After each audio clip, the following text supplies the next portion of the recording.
webinar on strategic planning in the West of Scotland, prepared and presented by the Royal Town Planning Institute's West of Scotland chapter as part of the RTPI's online events programme. I'm Duncan Smart. I am the convener of RTPI West Scotland, also Associate Planner at Stantec UK, and I'll be facilitating this webinar. It's great to see such a diverse range of interests and planning areas represented in the attendees, and indeed geographies, and we do hope that regardless of the different planning backgrounds of everyone on the call, there are hopefully some good food for thought and some good takeaway messages that will come from this event. As you will have gathered from the event blurb on the website, the focus today is very much on examining the role of both formal strategic planning and other strategic initiatives, as we've called them, taking place within the West of Scotland, which of course includes the Ayrshire area as well as Glasgow and the Clyde Valley, and to consider the relevance of strategic planning and wider strategic initiatives for planning practice. To do this, I'm delighted to be joined by three speakers, namely Stuart Tait, who is the Clydeplan manager, Cathy Johnston, who is group manager for development plans at Glasgow City Council, and Neil McElvanny, who previously led LDP preparation within North Ayrshire and now has a role in terms of is programme manager for growth and investment within the council. I'll leave each of the speakers to introduce themselves rather than doing that myself just now. Now, just quickly to say the format is as per other RTPI webinars that many of you will have joined. We're going to run through each of the presentations from the speakers first of all in turn, and then allow approximately 10-15 minutes for questions at the end. Those of you who have previously joined webinars will be familiar with the GoToWebinar platform and the interactivities within it. In particular, the questions box, which allows you to post questions as we run through. They will then be collated. I will then be reviewing the questions, and we will hope to get through as many as we physically possibly can within the time allowed. So please do, whether it's full questions or just areas that you potentially would like some further discussion on, please do use the question box as we run through the event. So without further ado, I would now like to pass over to Stuart Tait from Clydeplan, who is going to give a general update on Clydeplan's activities and discuss strategic planning in that context.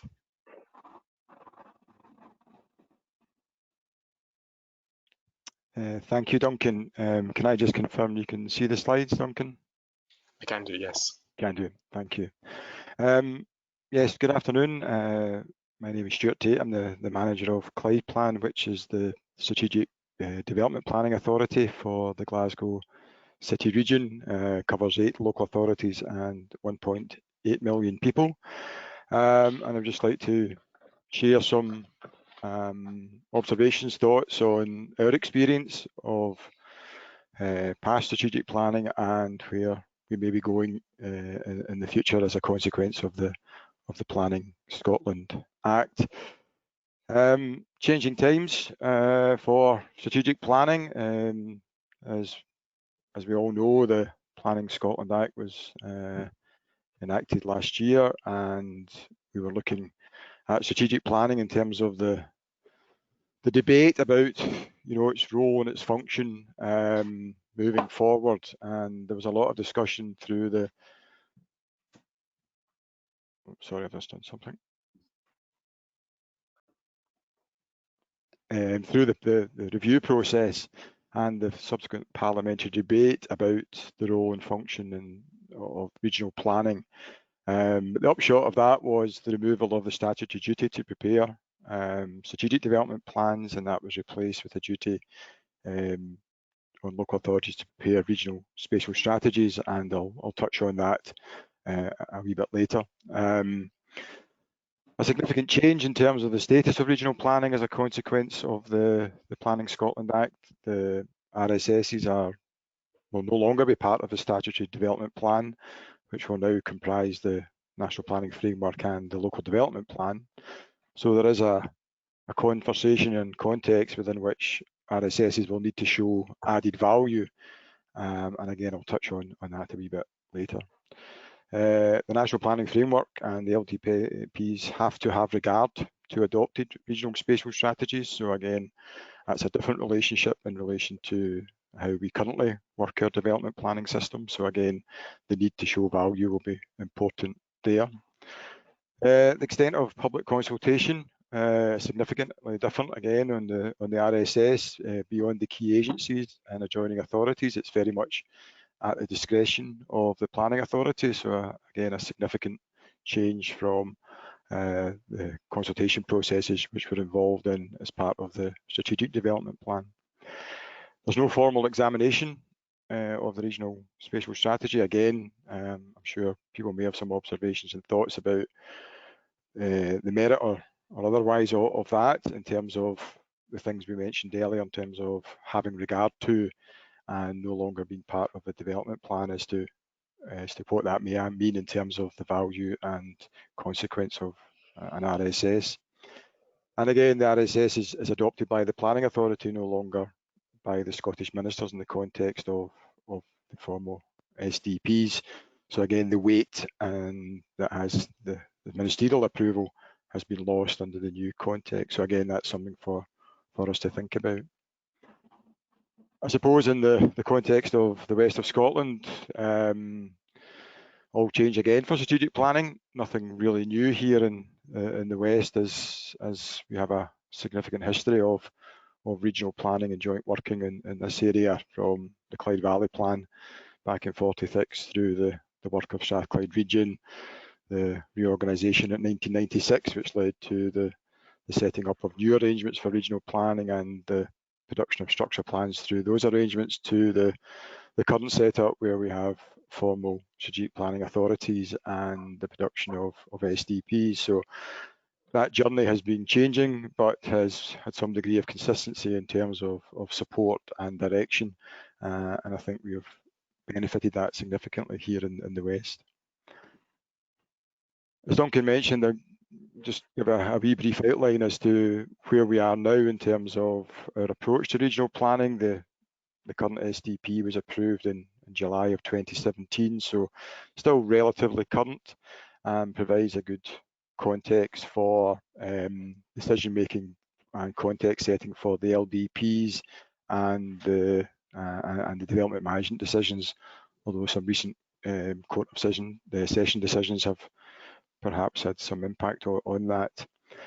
But we were asked by the Scottish Government in support of MPF to look at producing an indicative regional spatial strategy in support of their development of MPF 4. And I suppose whereas other areas in Scotland may be scratching their head as to how to start that process, we have benefited from having an existing strategic plan recently approved, which sets out a spatial development strategy for the sustainable development of the city region. And that was shaped and influenced obviously by MPF and Scottish planning policy. And the map that you see on the screen is the current spatial development strategy.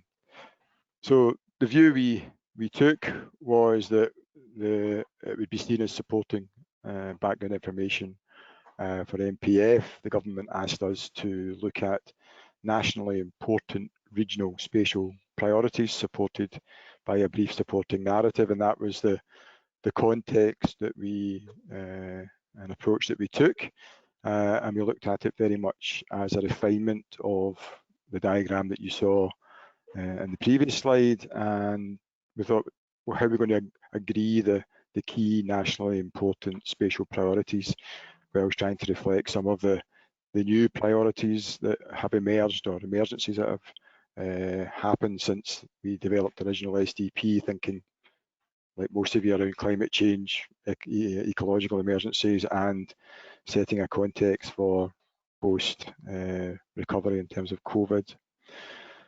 So that's part of the changing context that affects us, our everyday lives, but focusing on the planning kind of outcomes was important for us in terms of climate, people, place and work through a focus on placemaking. The previous strategies very much based on a compact city model, and that's something we wish to continue to support, the reuse of vacant derelict land, etc.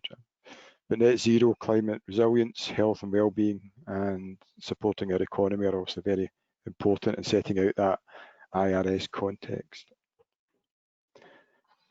So as I said, that we approached it through a support for our compact city model, but based on a place-based approach, and we've set out a couple of diagrams which tries to articulate what we're trying to achieve, recognising that the city region functions at various different levels, but we also want to ensure that we combat it from a nature place-based approach, but also nature-based solutions approach. So these are very much high-level concepts which, you know, will drive the future regional spatial strategy, but kind of underpin the thinking behind our indicative regional spatial strategy.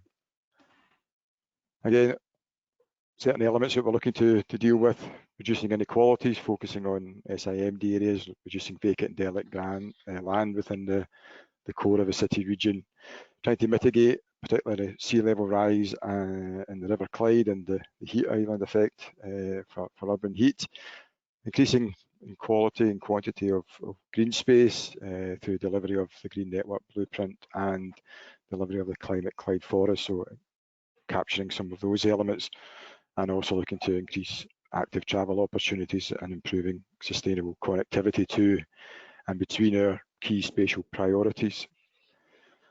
So the upshot of that consideration, say there's a lot of sub-regional priorities which sit below these spatial priorities which we've set out, but we've set out through a spatial investment framework, focus on Mission Clyde, that Clyde corridor, and we're promoting that as a national development in the National Planning Framework for Ravenscraig, Eurocentral, Moss End, and Forth and Clyde Canal as key investment locations for the city region. But there are also elements that cover the whole city region which we think are nationally important, and that is delivery of our green network and how we deal with surface water management through the Metropolitan Glasgow Strategic Drainage Partnership. And again, that's something which we'd be looking to continue promoting through MPF4. So the upshot of the previous diagram is the synthesis of this diagram, which sets out, as I say, the Clyde mission being really the strong core focus for our spatial framework, and a lot of sub-regional priority locations within that, as you can see by the various dots. But you know, trying to capture the essence of what is nationally important within the city region. The city region governance was important for us in terms of engendering greater corporate partnership ownership of the indicative regional spatial strategy. When we did our SDP, as you can see on the slide, there were two hoops to jump through. We had our Clydeplan steering group, which was the management team, which considered the technical and the policy development and the delivery of the plan, and then our political joint committee, which obviously signed off the plan before submission to ministers. But we were aware that as part of the city region agenda, which was growing, and the regional partnerships that were being established in greater regional thinking, particularly driven by city growth deals, city deals, that we wanted the IRSS to go through a different process. So the process now has been going through our steering group as normal, but the Glasgow City Region Chief Executives considered the document before it went through to our political joint committee, and following their agreement of it, it went through to the City Region Cabinet for its endorsement, and then to the regional partnership before submission to the Scottish Government as part of MPF. So a completely new environment for regional planning, and I think that the direction that we're moving into with regional thinking, then that approach and taking the IRSS through that has kind of repositioned regional planning in a position where we can move the debate on within these different structures, which which are emerging, and I think that's a very useful step forward for us in terms of where we were from the SDP. But that obviously has an impact on us in terms of the organisation. We remain the last funded dedicated strategic planning team in Scotland, and we thank our 8 local authorities very much for keeping us on board. So nationally, there's been a significant loss of strategic planning experience at a time when the government are trying to roll out regional spatial planning thinking across the whole of Scotland beyond just the 4 city regions. And the figures there at the height of the 4 dedicated teams, we had 21 full-time equivalents doing the job, and now there are 4.5 of us doing the job. So that, you know, is something for us to think about, is how that loss of experience and loss of expertise moving the debate forward if regional planning has to reposition itself in this new world. I suppose that touches on this increasing recognition of the role of city regions, particularly since our SDP was approved. The city deal with regional partnerships, and that awareness that we can't just sit in a silos planning. There's other agendas that we need to influence and be part of, and say the process within which we took our IRSS forward is very much in the spirit of that wider recognition. Thankfully, our staffing resource remains valued, and we move towards an actual physical integration with the Glasgow City Region staff. So the Clydeplan SDPA would be dissolved, and the staff resource would be moved into the city region structures, and more embedded within the governance structures, and that process is ongoing. As I said, the change of the formal status, the joint committee being dissolved, so an interesting conversation now about, we had a political structure which considered regional planning only, and the delivery of the strategy and the SDP is now being replaced by wider governance around city region activities. How do we ensure that political buy-in to regional planning remains strong within that governance? And that's again a debate that we're having.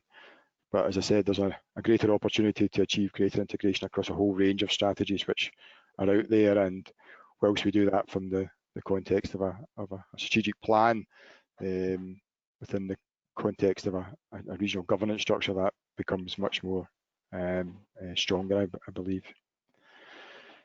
So we don't just stop. We've done our IRSS, as I said. We try to move forward with our ethos of joint working and wider stakeholder engagement, which has served us well over many years as part of Clydeplan. So even though the Clydeplan brand may disappear, we're hoping to ensure that ethos of joint working and stakeholder engagement is very much prevalent to the activities around regional planning. I say we've submitted the IRSS, and Clydeplan was one of the 4 videos as part of the government shared learning programme, and we presented on the alignment session. So we'll try to share some of our expertise, if you call it that, and some of our experience through those processes, and I'm very happy to pick up with anyone at any time around our processes and how we can maybe help and shape and influence your own. We're about to go out in consultation with a forestry and woodland strategy, subject to joint committee approval in September, and we're beginning early technical work and thinking ahead to where we may go with our regional spatial strategy. So we're doing early prepare work on HNDA, some futures thinking, active travel, vacant derelict land strategy, industrial business land, or strategic centre. So all the kind of planning technical work that goes on in the background, we'll continue to take that forward. But a large part of our role now is supporting the Glasgow City Region portfolio activities, a whole range of topic areas covered in there, and we're engaging and embedding ourselves in those processes in advance of any formal engagement and move in there. So, in terms of thinking, what next for strategic planning, I think there's a big debate still to be had about the implications of this change for statutory development plans. I remember in the previous planning review that SDPs were going to save the world for strategic planning, and then a matter of 10 years later or so, that SDPs are seen to have no value to the extent that they've been removed. So the statute of status of regional planning was the answer, then it's not the answer, and I probably suggest it will come back as being the answer at some point in the future. There is a need for regional spatial strategy guidance, and that won't come out anytime soon, so we're going to start to get our head around what that may be in advance of NPF being delayed, and the formal instigation of it, RSSs probably won't be sometime until 2023, so that's some time away. Scottish planning policy has been revised, so we want to make sure we're part of that discussion, how it impacts on strategic planning. The NPF approach was looking for national regional priorities, so we're keen to get a sense of how they prioritise those national regional priorities across Scotland, what's the process by which they balance out what's happening in various parts of the country, and we want to consider ourselves as part of that debate as well. As I said, the timelines for NPF have been moved, so there is a significant delay in terms of the first RSS process, but we want to continue the journey in terms of regional planning, certainly within the city region context here, very much part of integrating that thinking moving forward, even though we're not actually producing a plan maybe for some time. Again, back to this issue of how regional planning, the relationship with the merging and existing regional partnerships.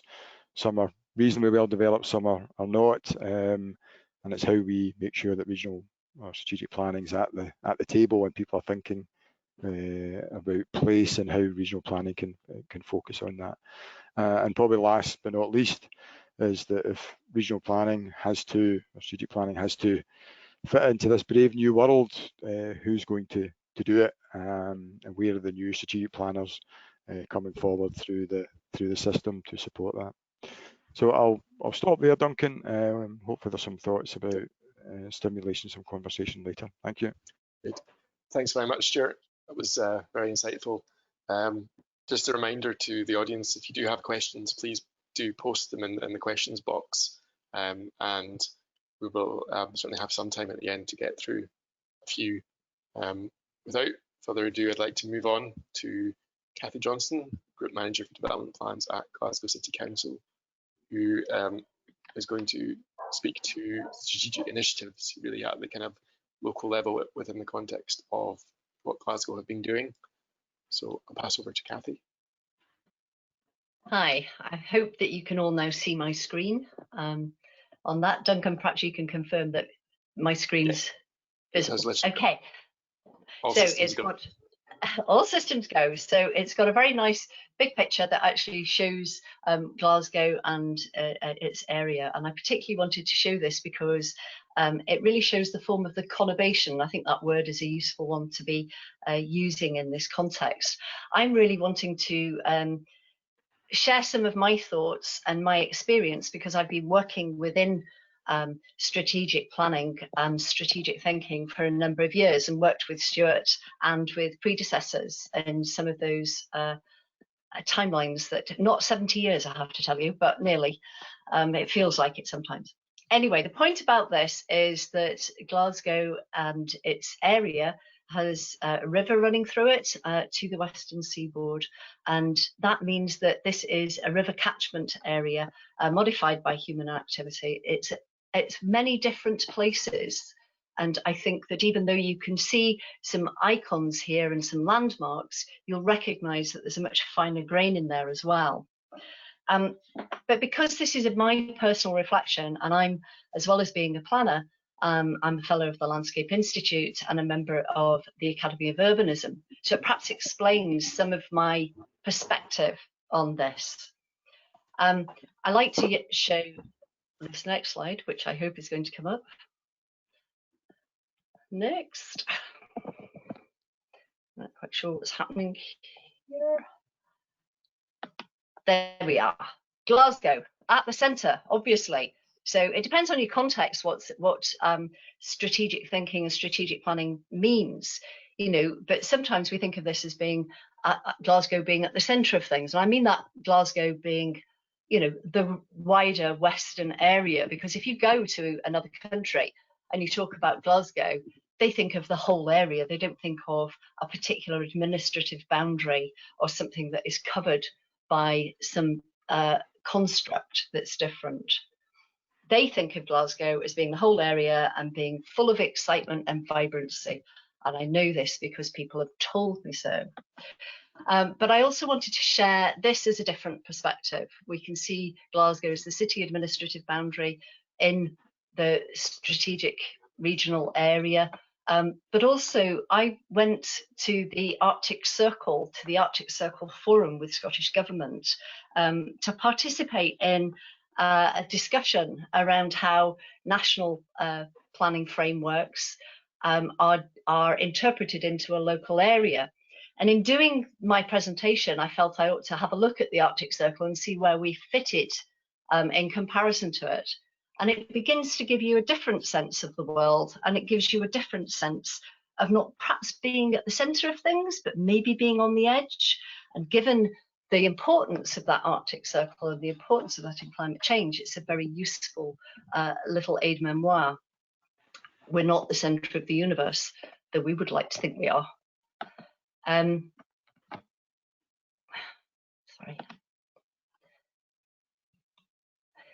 So equally, we've been very much involved with the UN, very much because of our links with Professor Brian Evans and the work of the Glasgow Urban Lab, which is a joint initiative between the City Council and Glasgow School of Art. And so we've been thinking about the UN Sustainable Development Goals and the way in which those are delivered through the policy areas and the things that we're doing. So the diagram that is shown there, the big circular diagram, is actually a mapping of the 17 Sustainable Development Goals against Scotland's national framework, but also Glasgow's strategic vision from its strategic plan. And that's helped us to think around a few things. We're also in the UN Economic Region of Europe. Now, that's yet another different construct, but it's actually more or less the Northern Hemisphere. It includes all of the North America, and it goes right the way across the Baltic states and through to Vladivostok. I can never say the place, but there you go. There are 263 cities that are roughly the same sort of size of Glasgow. And Professor Brian Evans also was the lead author on the Habitat 3 regional report about the interpretation of the new urban agenda. So that's helped us think about people-centered, city-focused, and an integrated city. And this is where Glasgow should be moving. Brian also was the author, along with others, of Scotland's Urban Age, interpreting this information into what does it mean for Scotland, and Aberdeen, Glasgow and Edinburgh in particular, and taking the trends of demography and the changes of our ageing population with a low fertility rate, the effects of climate and migration, and the advent of all of our new technologies. We can see that moving from an industrial area and from an industrial city to a knowledge city is really very important, and we have to think around that. Now, I am going to talk a little bit about the development plan in, well, I'm not going backwards, promise you. So thinking about strategically putting things together again. So Glasgow City Council used to have 45 local plans, not all of which were adopted at any one point. But in the early 2000s, in 2003, it was brought together as a city plan. And that was rolled forward to a second city plan in 2009. But we then looked at how to embrace planning reform and think about things differently. And in 2017, the City Development Plan was adopted. And in fact, it won an award in 2019, of which I think we should be justly proud. But that document is actually the manifestation of a lot of considerations and strategic thinking around a lot of different initiatives. And as Stuart was saying, it's the thing about thinking about what's the planning element of all of this, that can be really quite complicated, and you need to think about it very carefully. As the planning authority and Glasgow's planning authority, the primary things we have to think about are those things that the City Council wants to achieve as well, in particular through its strategic plan and through its community plan. A lot of other initiatives also have money attached and are things that require you to think how they're going to be in a place. It's quite complicated, but then to bring it down to something simple in terms of outcomes, which I think that you will all recognise are the right type of outcomes that are needed, and they reflect very much what comes through both the National Planning Framework and the Strategic Development Plan. But it's very much about the sense of place of Glasgow. There are two very main aims, which are around a healthy, high-quality place and a compact city form that supports sustainable development. Now, obviously, this means quite complicated things, and we need to think about it through. But the structure of the CDP, the City Development Plan, make sure that these things are very obvious early on. And obviously a compact city form is really quite complicated. And even the Connectivity Commission said, you know, Glasgow is full of connectivity contradictions, both within and out with, and as how we connect to neighbouring authorities, and needing to think differently about that. The outcomes are translated into two very main overarching policies, which I want to just talk through because they're important in terms of the way the strategic thinking around placemaking has come about. The whole idea is to move away from silos. So there's very few policies. There's not a lot. Most people expect that for the size of Glasgow to be a lot more policies. There's a lot of detail in the supplementary guidance around them. But the idea is to get people to think strategically and holistically. And it recognises that the city is made up of lots of different places. The placemaking principle itself came about through a lot of research and work in developing the East End Local Development Strategy and participating in an Equally Well task force led by Sir Harry Burns when he was Chief Medical Officer, which was looking at the link between the built environment and health and well-being. And given the inequalities in Glasgow and the inequalities in the East End in particular, it was important to look at that.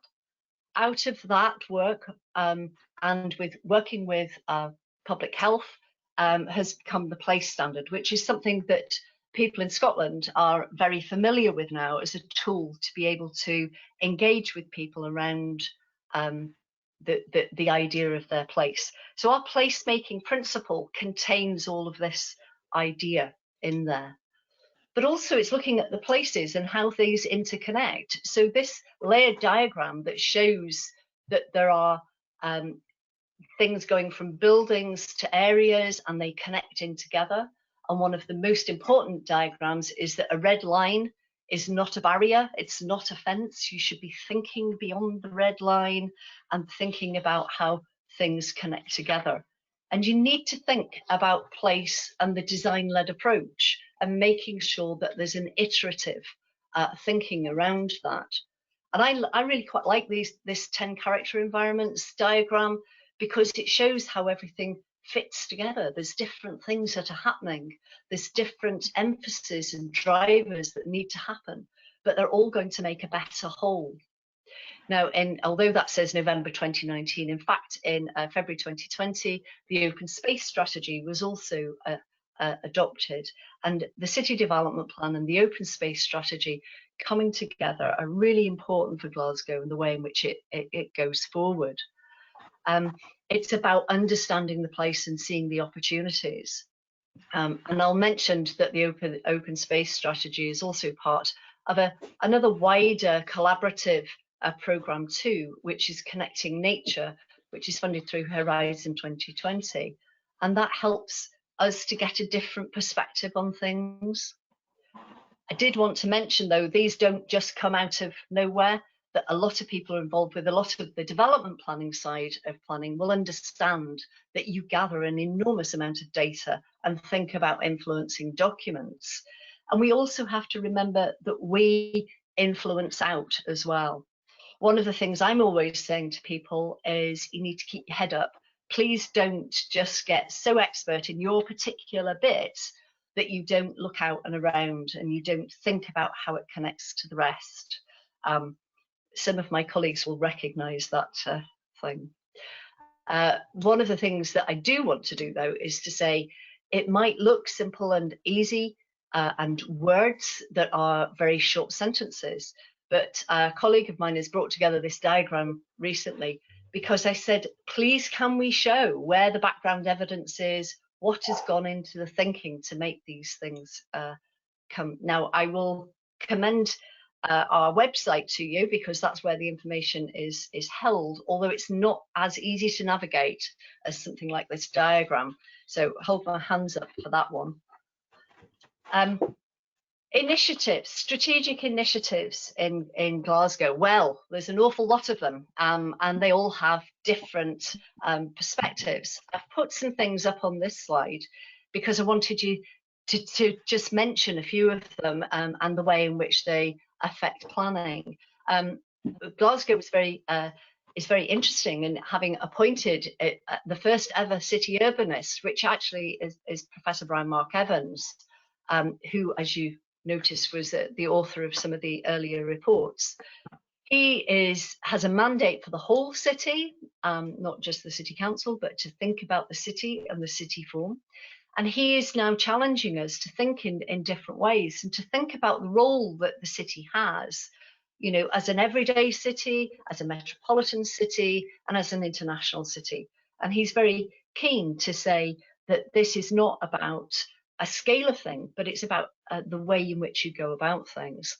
And Brian's announced that he's also going to hold a place commission to investigate and to come up with some thoughts around this.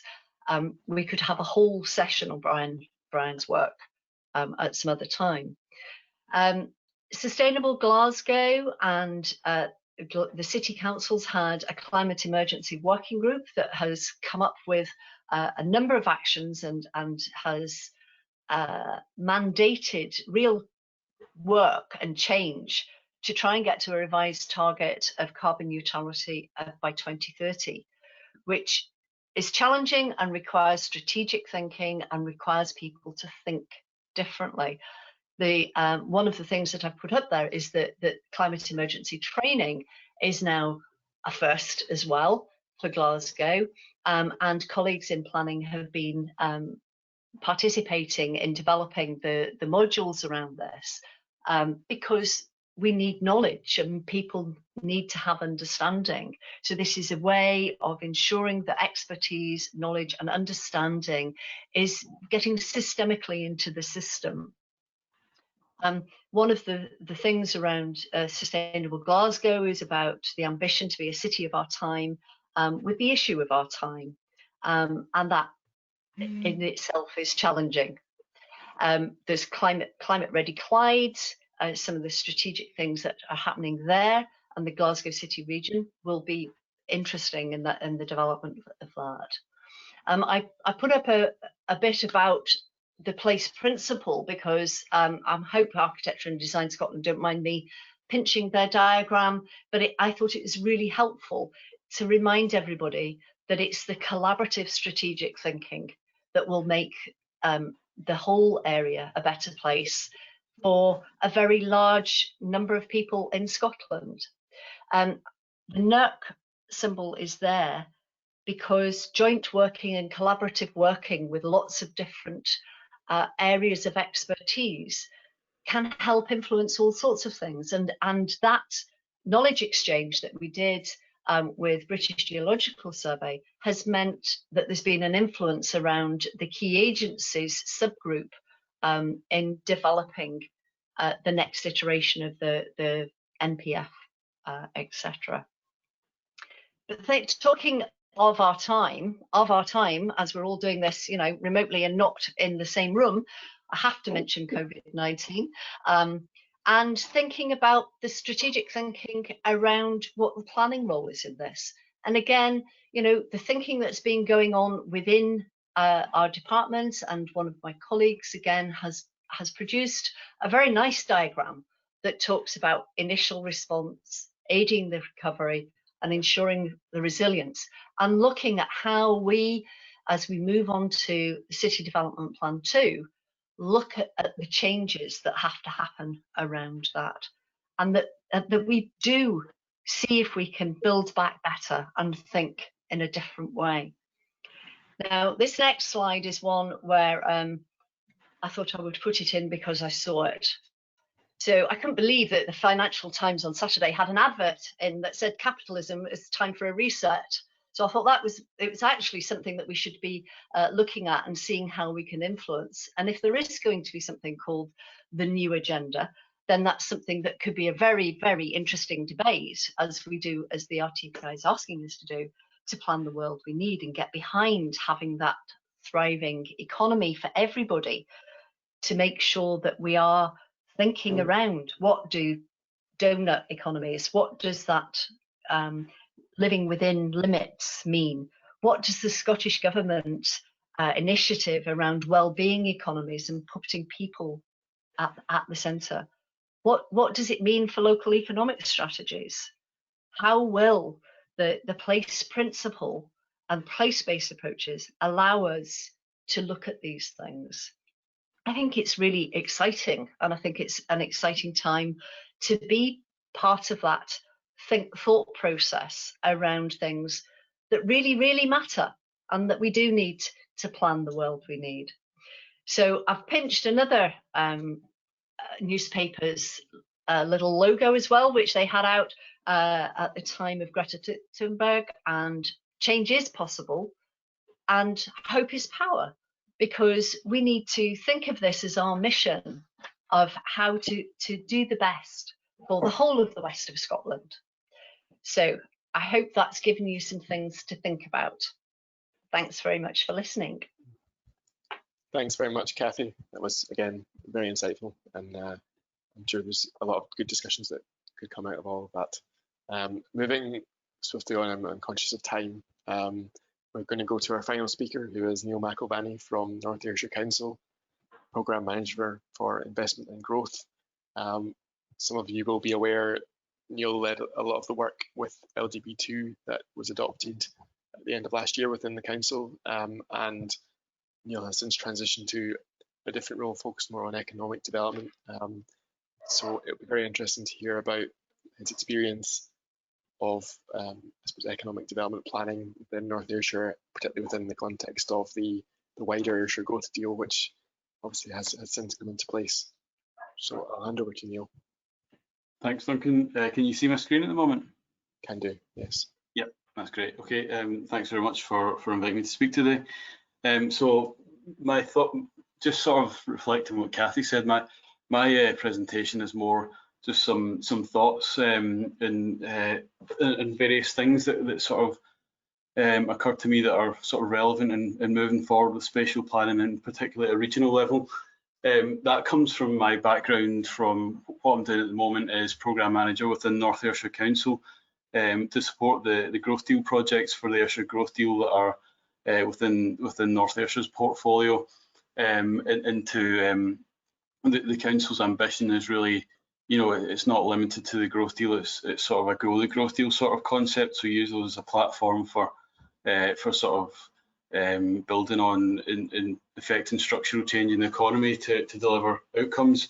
And I suppose it's fair to say, and as Duncan highlighted, my background is it is in development planning as well. I wrote the LDP2 that's been recently adopted in North Ayrshire Council, and previous to that did similar roles with South Ayrshire Council. So so I'm not involved in writing the indicative spatial strategy in Ayrshire, and that's in the capable hands of my colleagues in planning in Ayrshire. So yeah, I guess this is just some thoughts and musings, I suppose, as to the sort of issues that are at play at the moment that I think are kind of you know, spatial planning, regional spatial planning needs to kind of respond to these to sort of you know, deliver what it can to the maximum potential. First things first, I mean, I thought, you know, the starting point, well, you know, the world has changed, and you know, we can't fail to recognise that. The Benny Higgins Advisory Group in Economic Recovery has recently reported on the sort of a series of recommendations for the Scottish Government to respond to the recovery and renewal process for the economy. And some really good stuff in there in terms of just highlighting you know, that what COVID has done to the lens of looking at policy making, investment decisions, etc., and dealing with things that are long-standing issues in the economy. So what it has said is it's come up with, let's say, a series of recommendations, but I've put some of them on here. So the fragility of our society and economy, like that of others, has been laid bare in the past few months. So this is a global, a national, a regional and a local impact, and we're in recession now as predicted. So the scale of this can't really be underestimated, and the impact of that has to be considered and built into building resilience in the economy for the future.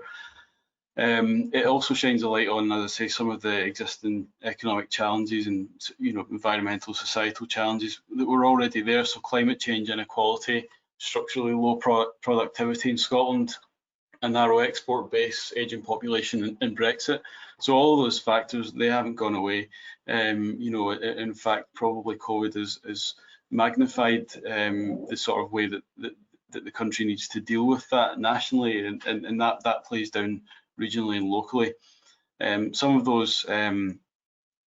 those issues are, you know, there's both jeopardy and opportunity in there. So the transitions with climate change, Industry 4.0, use of digitisation, they are going to be, I mean, the uptake in digital has probably advanced years in the space of months, and that is insightful. The impact on, you know, working from home, for example, just to take sort of one basic and quite relatable sort of anecdote, you know, that will have a huge change on sort of climate change in such a short period of time. So it's shown that you know, and accelerated the need to deal with these issues and embed them into the, you know, planning for the future. But there's also a sort of consideration about equality in those. So, you know, there's a need to think how to use those to deliver equality. Because if that doesn't happen, then there will be regional divergence in terms of the most capable, you know, buoyant markets. Regions will race ahead and leave others lagging behind. And Ayrshire is an economy that, you know, there's challenges with the Ayrshire economy that are quite long-standing in terms of, you know, those sort of things, the inequality, the productivity, jobs density is very low. And those will be magnified if the right approach is not taken to responding to the climate change, digital, and Industry 4.0 opportunities that are on the horizon and sort of put into sharp focus because of COVID. Again, the inequality point, there's a couple of things here, and I thought this was really kind of just, you know, insightful, just to sort of unlock what COVID means in terms of inequality. So there's this statistic in the advisory group report, which is that 90% of the top 50 earners in the country can work at home, while 90% of the bottom 50 can't. And many of the lowest paid essential workers have to put their health and that of the families at risk by going into work. So, you know, so there's a real inequality that's been, you know, there's a light shone on it because of that. The report talks about Scotland's previous aspiration for a well-being economy, and it's kind of highlighting that that's not actually enough. It needs to be net zero. It needs to be really tackling inequality and inclusive growth. So what Cathy was talking in her presentation about a reset for economics is the Scottish Government's kind of been treading that path for a while, I guess. and COVID shining a light on it, and there's sort of much more prominence given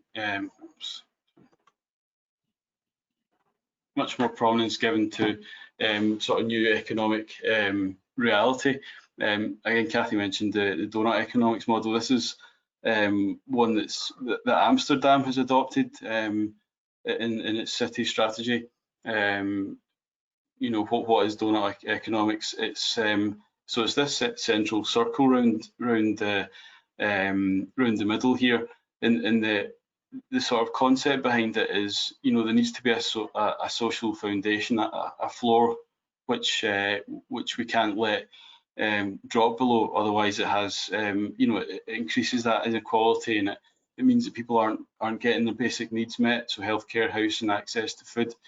And at the other side, it can't be growth at all costs. You know, there's an ecological ceiling, so you know, we need to live within our means, and that sort of green circle in the middle is kind of the optimum zone that we need to be targeting. So there's in practice and examples of economic theory and the implementation of that. As I say, Amsterdam's taken that up, that sort of you know, point in the direction of a sort of new world where we're not targeting growth at all costs.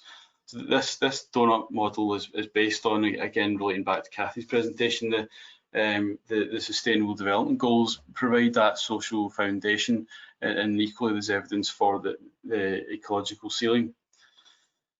Just come back a slide here.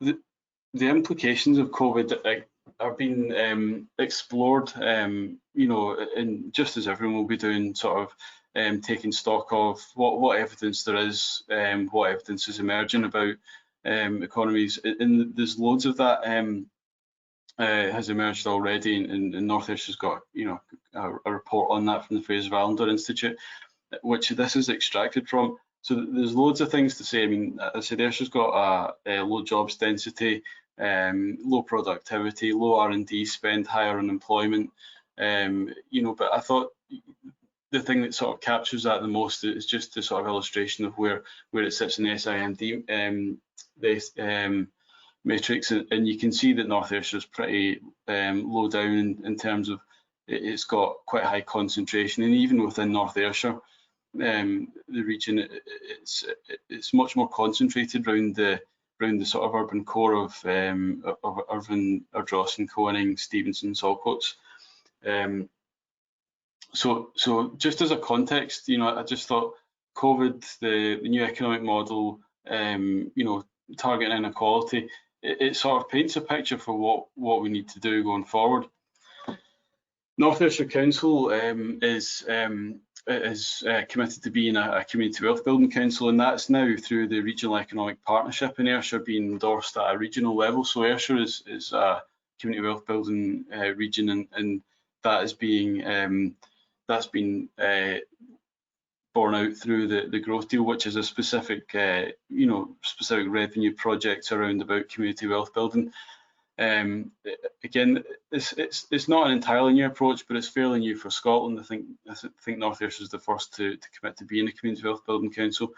But community wealth building is based on five pillars, and those are outlined in this slide here. So it's procurement, fair employment, land and assets, financial power, and plurality of the economy. So, you know, it's just rethinking how we do things. So within North Ayrshire Council, or the Ayrshire region, there's 3 councils, there's an NHS, there'll be a series of key employers. In the procurement power of all of those, what are anchor institutions, is enormous, and if that is all spent locally, or much more of it's concentrated locally, there's, you know, it levers more opportunity to do things. You know, if we look at how our land and assets work for us and work for communities, we can do more. So it's about anchor institutions. It's about creating opportunity for fairer local economies, fair employment, for skills opportunities, you know, good, well-paid jobs, and sort of plurality of the economy, growth of businesses, and you know, entrepreneurialism. So, you know, for example, if you have you know, in a region like Ayrshire, you know, it's not always the case that you can procure the services or skills you need. You know, and that might go to a city region, or, you know, or further afield. But, you know, what happens if you actually support your business base to come together and form perhaps local cooperatives that can provide those services in a sort of you know, fragmented, you know, that fragmented approach, joining it up so that it can be aggregated into something that, you know, that you can make work for you. So that's a key strand of North Ayrshire's approach to you know, the recovery and renewal process. And it's a focus for the Ayrshire Growth Deal, which we're working through at the moment. Just on community wealth building, it's been done elsewhere in the UK. Preston's adopted the model quite successfully, and this is there's a Centre for Local Economic Studies based in Manchester, and they are sort of supporters and advocates of this approach, and they help Preston unlock you know, a lot of opportunities for social mobility, reinvestment in their economy through working through this community wealth building approach. I think mainly through their procurement approach, but just to highlight that, you know, that background of a new economic model, with the combination of that light shining on of COVID, you know, it requires us to change, to do things differently. There's models out there that can work, and that's the model that's been approached in North Ayrshire. In terms of the growth deal, it's £250 million of investment into Ayrshire, so that's the usual arrangement of the authorities have come together with the UK and Scottish Government to devise that investment package. It is the first it's the first deal to put inclusive growth at its heart. And as I said, its delivery mechanism is looking through a community wealth building lens. What that meant in terms of the inclusive growth is that the projects were identified, you know, through an approach of there's an inclusive growth diagnostic undertaken at Ayrshire level to identify what the barriers to growth were that were, you know, meant we could tackle inequality issues and unlock opportunity. So that was the basis for identifying the projects. And they've gone into things that are generally strategic infrastructure assets and strategic locations where there's an opportunity for unlocking that activity. So the targeted investments were you know, designed to make a difference, in the evidence. They were evidence-based in terms of looking at inclusive growth drivers. But as I said right at the outset of the presentation, North Ayrshire's approach, and within the growth investment team that I work in, is not limited to delivering the growth deal. It's about using that leverage potential of growth to recovery and renewal, and creating conditions for you know, the community wealth building, tackling inequality, addressing some of these structural long-term issues that are prevalent in the Ayrshire economy. That's just a sort of strategic diagram of that accompanies the growth deal, just to show that there's a sort of flow of you know, the projects sitting there and the bullets in the middle, but those relate to wider programs, so aerospace and space, economic infrastructure, energy, circular economy and environment, etc., and those sit alongside some revenue programs such as skills investment plans, skills fund, and the community wealth building fund, and those in turn work together, you know, the suite of projects together, plus the overlaying of skills programs and community wealth building approach to tackle competitiveness, innovation, internationalisation, and tackling inequality. And those all link strongly into government policies, the UK and Scottish economic strategy. So that's the sort of context of the growth deal. Just flipping it, sorry, just one more slide here, and what the growth deal in North Ayrshire is doing. So there's 5 or 6 projects. So I think it's about £84 million capital investment in projects in North Ayrshire. But the actual targets and the metrics that we're working to is to try and turn that 84 million into something like a £750 million investment, £750 million investment. creation of 5,000 jobs. It's about transforming the economy. It's targeting growth sectors. So the COVID recession, that's occurred is a recession, but it's in particular a sector-based recession. And that is fairly obvious that some sectors have been hit harder than others. Some of those sectors happen to be economic strengths for Ayrshire. So it's important to protect those and sort of nurture the recovery of those. But it's also important to think about the growth deal coming in as investment, where spatial strategic planning policy can unlock bigger opportunities for renewal, so that those are more healthy, more resilient going forward in the future. So things like digital innovation is sort of a theme across all of our thinking. Particularly life sciences is one of the biggest life sciences clusters in Irvine. So it's about how digitisation, automation can, and through investment of the growth deal, can sort of unlock some of that and create, a better kind of norm than what we had before. There's a strong theme around about the coast in Ayrshire. It's place-based approaches, regional approaches.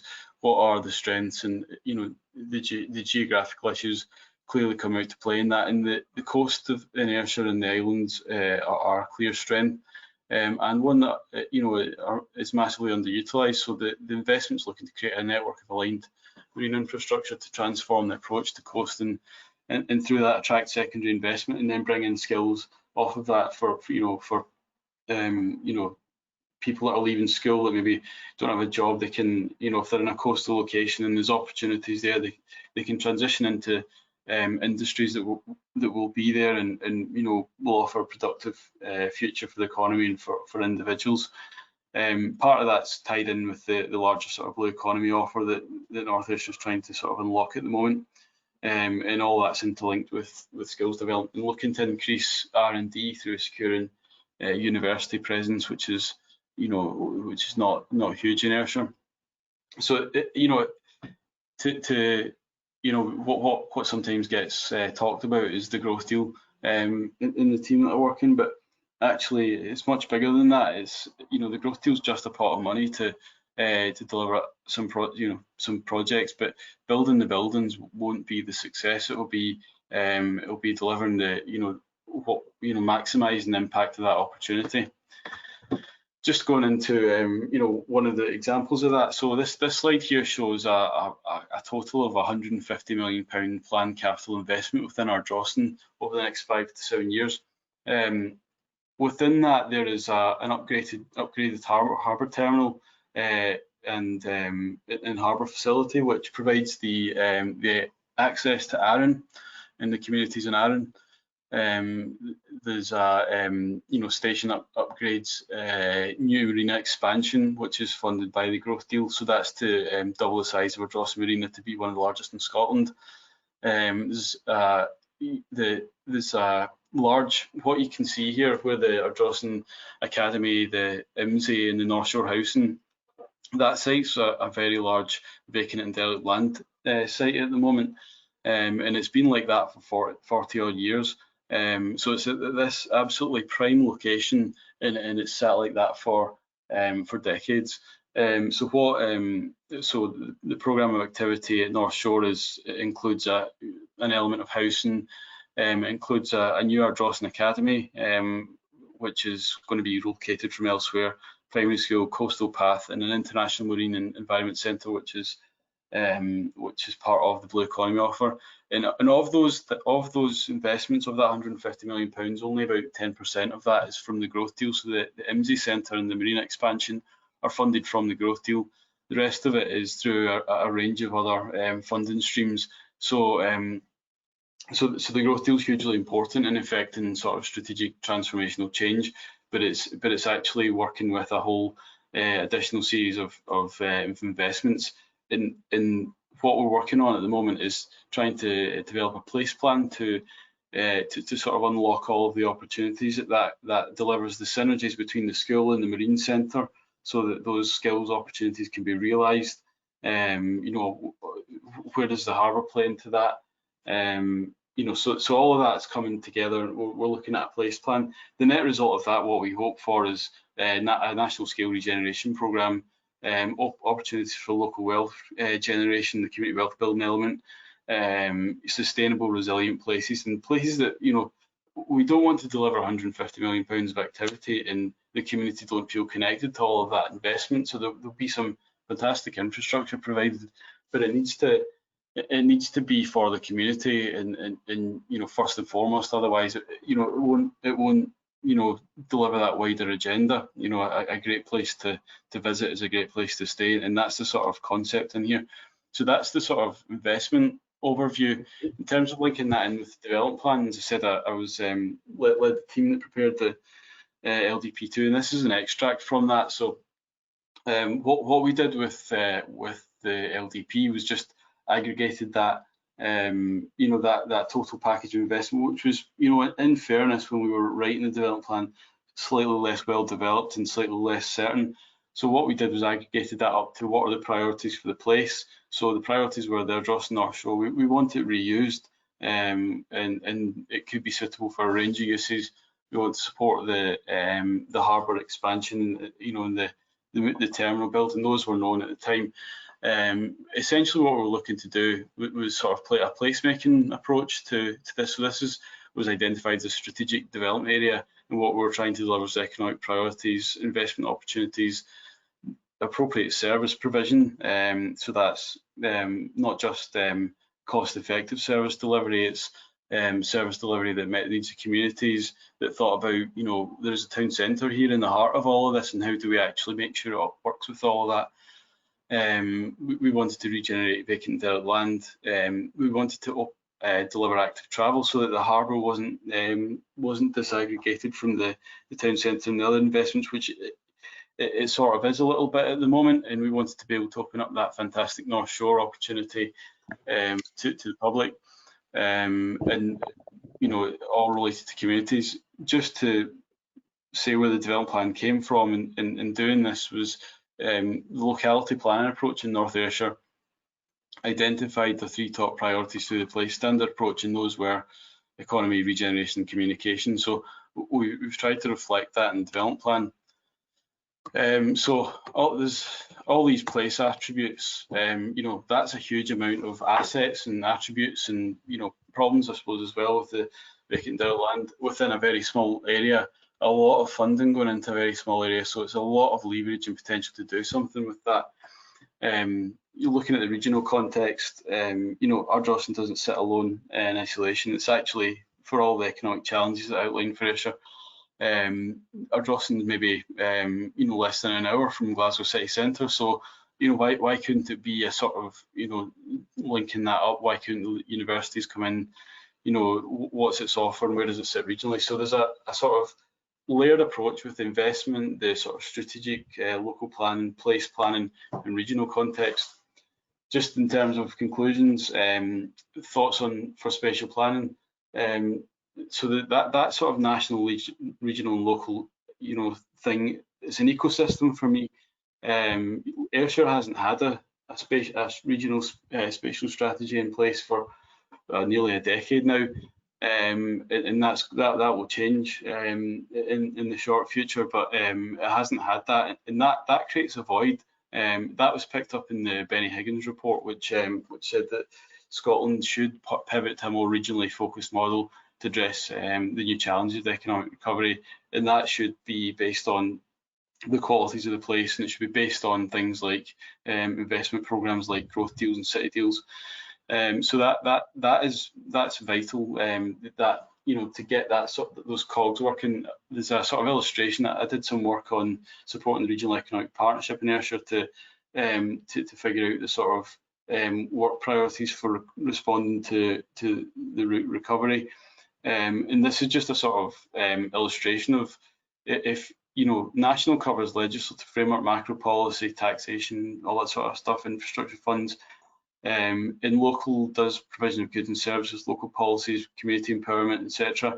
But if you miss that regional bit, you've got a missed opportunity to co-align resources, to lobby, to you know, to do something at a geographical scale that You know, if you miss that opportunity, it won't come back.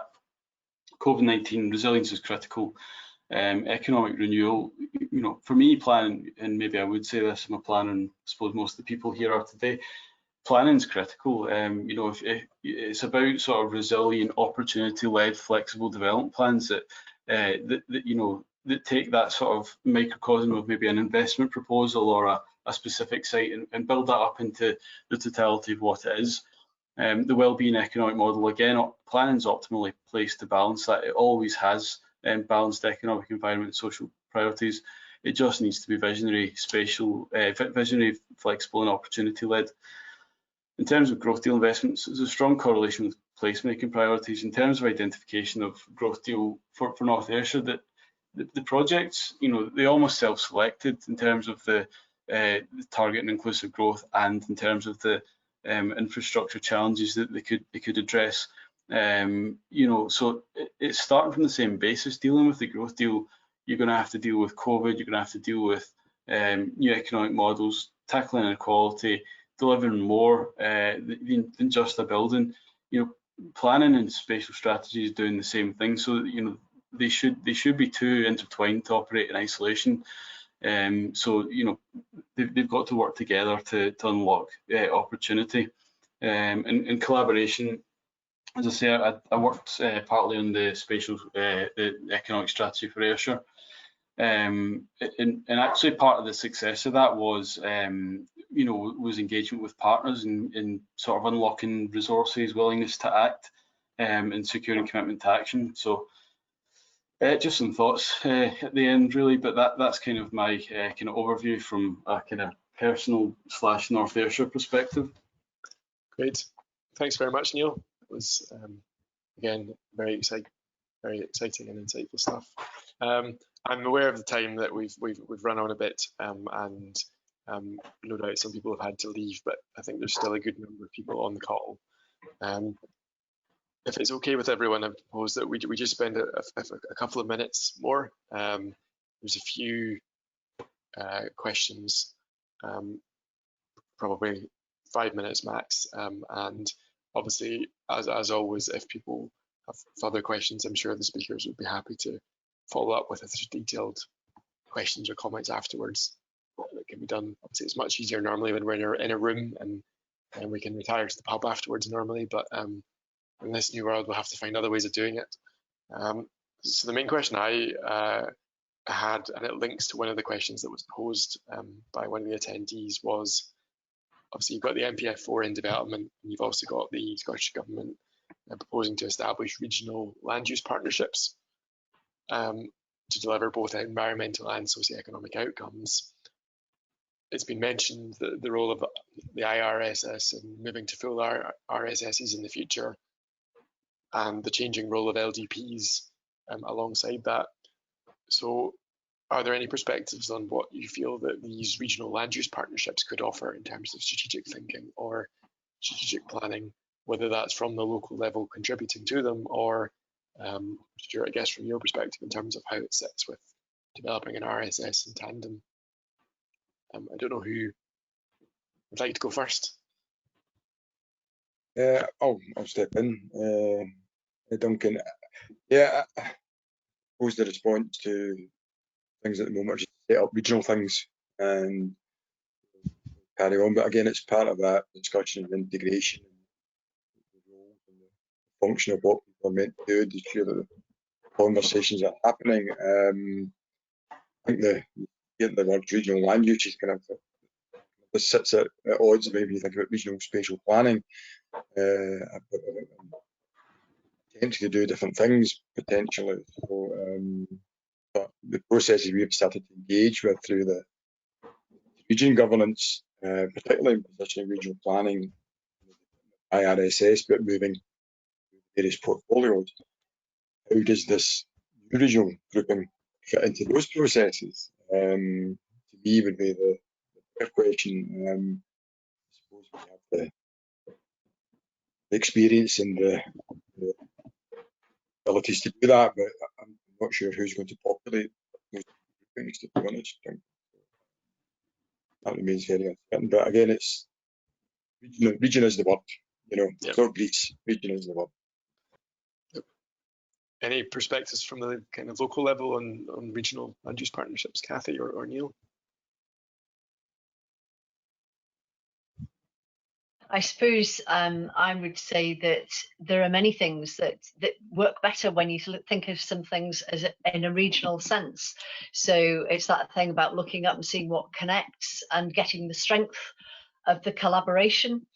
It may be that it's topic areas that are better than you know, it being a total holistic thing. Maybe there are different regional things for different topics, because the shape and the form of the place is different depending on what you're looking at. So yep. I think the most important thing is to think in that sort of sense, and you know, for both really where Neil was talking about and where Stuart and I have been talking about, there's a natural form around those regional areas. I think the danger falls in when you try and put a regional ring around something that doesn't feel regional. You know, that's when it falls apart. Yep. Okay. One final question, I think, and then we'll leave it there. Obviously, with the Scottish Government's planning reforms coming out of the Planning Act last year, is the removal of the statutory supplementary guidance as one element. And given that a lot of the strategic initiatives at the local level potentially at the moment find themselves into supplementary guidance as the mechanism to be delivered through planning, is there any observations on whether that change to supplementary guidance would affect, again, strategic thinking, strategic initiatives at the local level?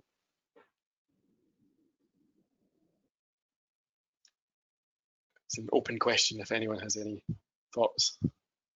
Nobody wants to dive in there because it's really difficult to answer that sort of question. I mean, come on, you know, we're working our way through it, aren't we? And there's different views about what spatial, you know, supplementary guidance was useful for, and where there was maybe too much in some instances. You know, it was a real challenge. I mean, from our point of view, from the city development plan, we determined that there would be supplementary guidance for each policy, not for lots and lots and lots and lots of different things. You know, yep. Planners love detail.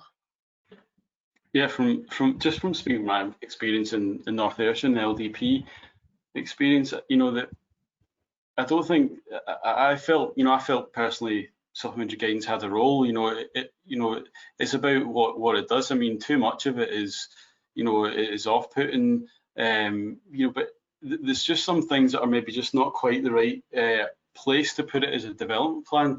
So it can give you that extra sort of manoeuvrability to deal with an issue that's that you need to. It can also give you a bit of, you know, make you a bit more fleet of foot in terms of you don't have such a long period to go through. You can be more responsive to issues. So I did feel there was sort of merit as, you know, in a principle to them. So it's just about how you use it, what you use it for. But you know, planners are inventive. So I guess maybe the trick is find a way to, you know, to do what you need to do, and you know, in a different sort of way. I mean, it's funny, Duncan, that in the last planning reviews that regional planning issue was resolved, coordinated through SDPs at the city region scale. LDPs would be reduced of all the content through supplementary guidance. Main issues reports would galvanise communities. Now we've got none of those. Yeah. You know, so the new Planning Act is setting the next direction for planning. Embrace that and we'll move forward. And we'll see where we are in the next 10 years' time when the next independent panel comes along and looks to take up the system. But I think, you know, the principles in which we've discussed today about joint working, thinking regionally, thinking about place in the context of both hierarchies that Kathy was talking about, and looking up, look down, will remain processes and principles in which we have to drive through in terms of our duties and responsibilities will always change. But I think good strategic planning is what we should be proud of here in Scotland and move it forward. So. Great. Okay, well, I think with that we'll draw the session to a close, if that's okay.